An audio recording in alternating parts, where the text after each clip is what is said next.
sabiedrība mēdī uzzina, ka Kasovičam ir piedāvāts kukulis. Tad jautājums sāk uzdot visi. Tika parādīti 2 pirksti un klusiņām pačukstēts 6 nulles un sāk zīmēt schēmu.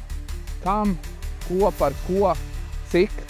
Tagad jau publiski ir zināms, ka tie bija 2 nedaudz vairāk miljoni. Es izgāju ārā un domāju, ko tagad darīt. Zvanīju korupcijas novēršanas apkarošanas birojam. Kad mūs tikko ievēlēja Rīgas domē, tad, godīgi sakot, es zināju, ka agrāk vai vēlāk tas notiks. Jo atcerēsimies to laiku, mēs pārņēmām varu no cilvēkiem, kuri tanī laikā kāds viņus sauca par misters 10%, vēlāk jau par misters 20%. Un tas notika tā, kad vienā dienā man piezvanīja un uzaicināja uz tikšanos. Tā tikšanās ilga vairākas stundas, ieilga līdz vēlam vakaram. Pēc tikšanās, kurā izskanēja ļoti tādi viltīgi, aizdomīgi piedāvājumi, es izgāju ārā un domāju, ko tagad darīt. Es mašīnā apsēdos, paņēmu savu tālruni, vienkārši telefonā googlēju, ierakstīju Knāba informatīvais tālrunis. Skatījos uz savu telefonu aparātu un domāju, tā, tagad sirdī jānomierinās, jāizelpo, sagaidīju to brīdi un zvanīju korupcijas novēršanas apkarošanas birojam. Tagad jau publiski ir zināms, ka tie bija 2 nedaudz vairāk miljoni, bet sarunas notika vairākas. Starp citu, viena no sarunām notika te, Boldrājā. Un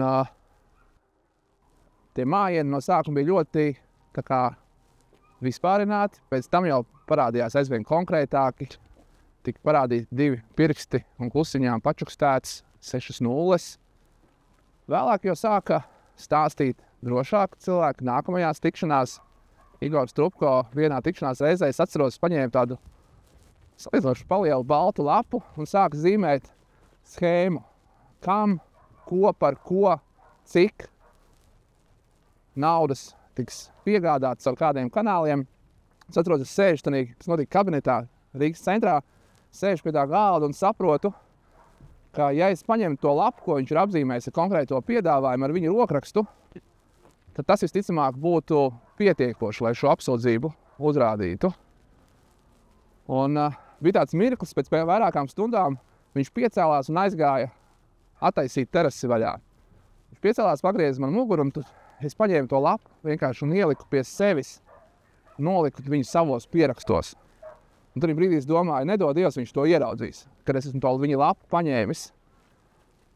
Un notika tā, kad es centos uzreiz to sarunu kaut kā izbeigt, un man izdevās to, mēs atvedījāmies, un es izgāju ārā, un pie sevis padomāju, pietiks visticamāk. Šīs vairākās tikšanās visticamāk ir noslēgušās, un operatīvā lieta ir pietiekoši, lai to pierādītu, ka viņš ir piedāvājis kukuli. Jaunajiem politiķiem es ieteiktu sekojoši.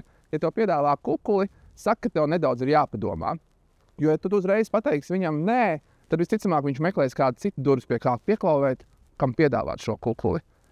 Ej uzreiz pēc tam uz korupcijas novēršanas apkarošanas biroju, un viņi zinās, kādā veidā šo risināt tālāk.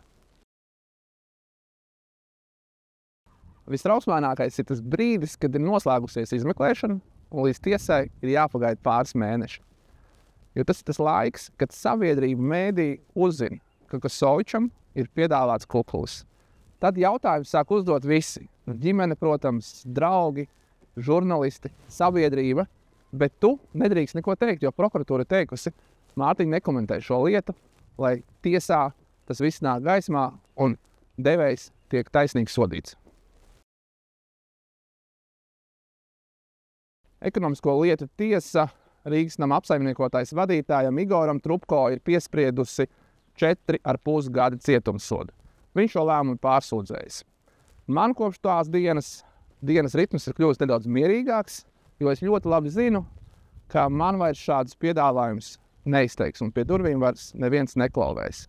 Jo visi zina, ka viņiem tas slikti beigsies.